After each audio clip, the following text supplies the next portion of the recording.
All right, let's talk about how to print to a 2-track. So in my previous video, we talked about why engineers and producers will sometimes choose to print to a 2-track instead of bouncing directly out from their DAW. And in that video, we talked about the pros and cons and why that tends to be a topic that is debated among engineers. So if you haven't checked out that video, I'll put a link in the description. I'll probably put a card up on the screen as well, and I'll probably pin a comment with the link in there as well. So go check out that video if you haven't already. It gives a lot of context to this process. And if you haven't already seen it, then you might not be subscribed. So please subscribe to my channel. All right, so I have this beat that I put together. It's just samples from Splice. It's literally just drag and drop. I didn't do anything really. I just kind of placed these together. So I put this together just as an example for this video. And I want to just show you how we will print to a 2-track. So I have this beat. Let me hit play. That's kind of it. I'll crank this up. I'm not getting distracted.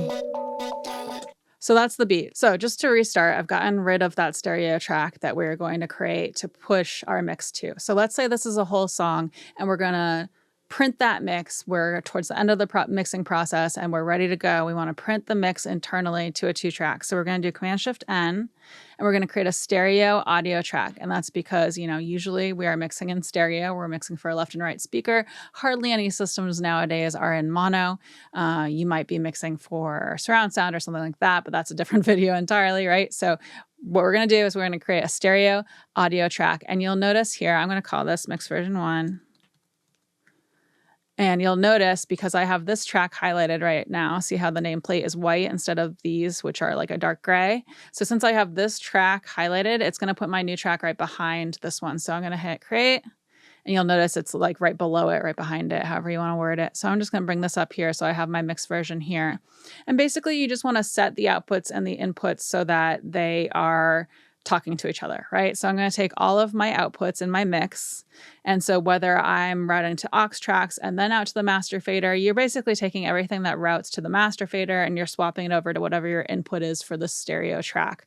So if I set the stereo track, for example, to bus 1, 2, and if you're not familiar, this is your input panel. The second one here is your output panel. So inputs top, outputs the bottom. So right now, what I'm going to do is I'm going to make sure that I've highlighted all the tracks in my session that are going out that output for the master fader. So I've held shift and then clicked to highlight this range of tracks. I just have these 3 for the example.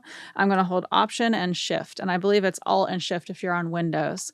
And I'm going to just click on the output panel and I'm going to go to bus because I'm internally routing now. I'm not trying to route outside of Pro Tools.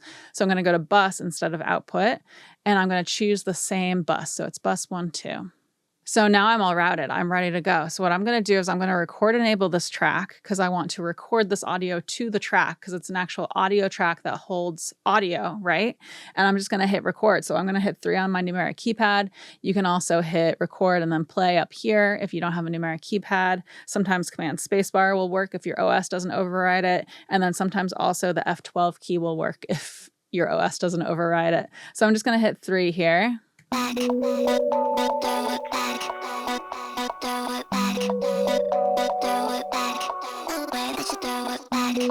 And it's just printing my mix for me.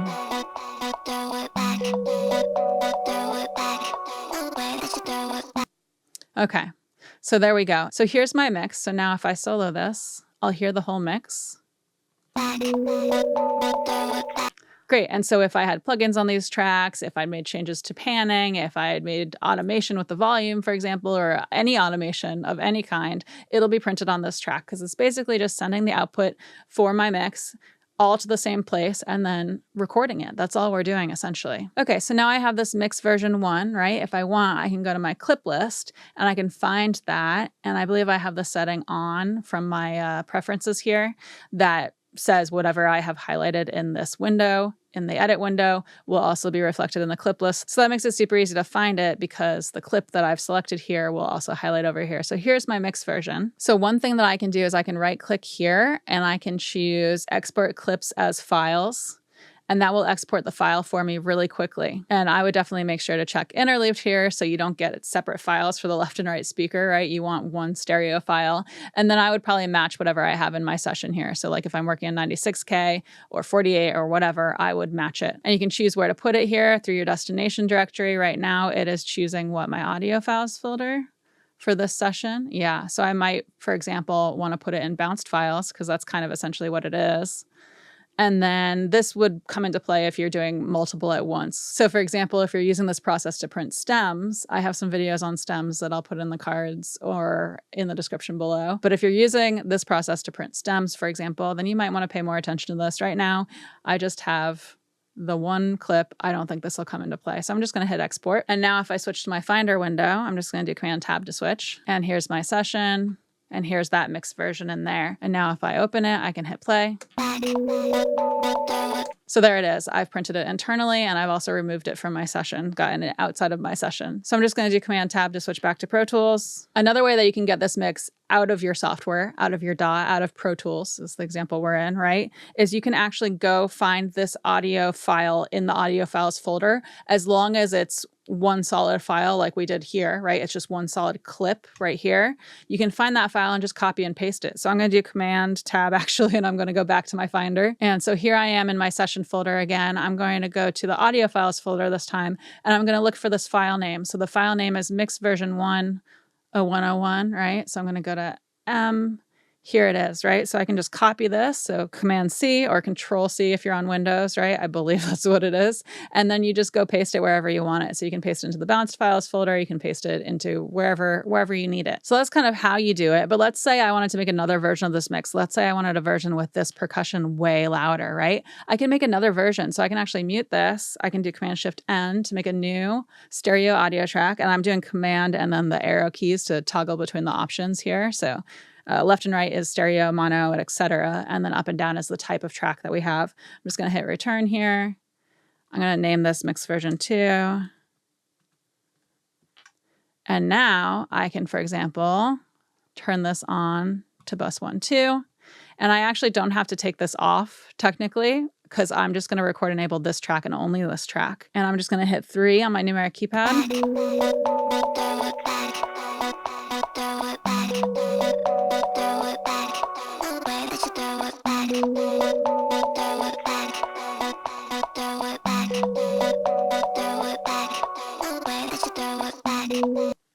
All right, so here's my mix version 2, right? And if I want, I can take turns comparing these two versions versus this one, right? So you can do multiple mix versions and compare them very easily and quickly here. And you can actually also compare them visually, right? You can see here, you can actually see that this one has more percussion. This could also be good, for example, if you want to see the difference in the compressor settings that you have on your mix. So this technique's great for quickly and easily comparing multiple mix versions, visually comparing multiple mix versions as well. And then another thing that can be handy is, for example, let's say you have multiple mix versions, and let's say this, maybe this is like the chorus. We're just going to imagine, right, that that's the chorus. Maybe I might want to have a version where I have the chorus from this one, and maybe I'll want to, I just did Command C here. Maybe I'll want to paste the chorus up there. So now I have mix version 2's chorus on mix version 1. And let me actually solo that.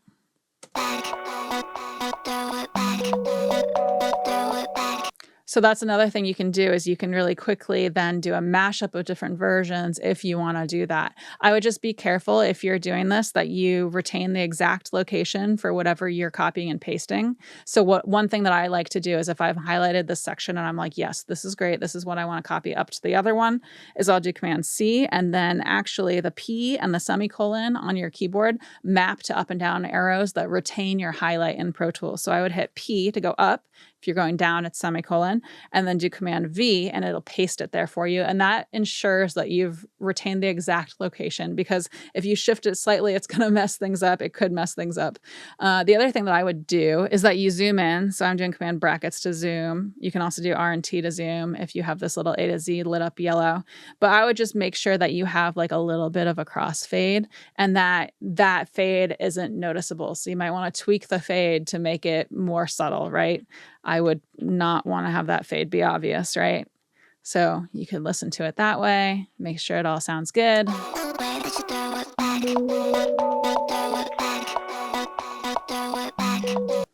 So that is a good way to really quickly do a mashup of different mix versions if you want to do that. Another thing is, let's say you noticed that in this mix version, you had a slight error with something. Like maybe, for example, I wanted to break something out. So I did beat a break, and now maybe I want to raise this up, or I want to adjust a setting on a plugin, or any kind of change to the mix. If I just made a change here in this spot, I can really easily re-record this whole thing. Let me unsolo this so I actually record it properly. But re-record this whole thing, and I don't have to print out the whole entire mix again. I can just hit record here. And now it's recorded with this change in play here in this section. So actually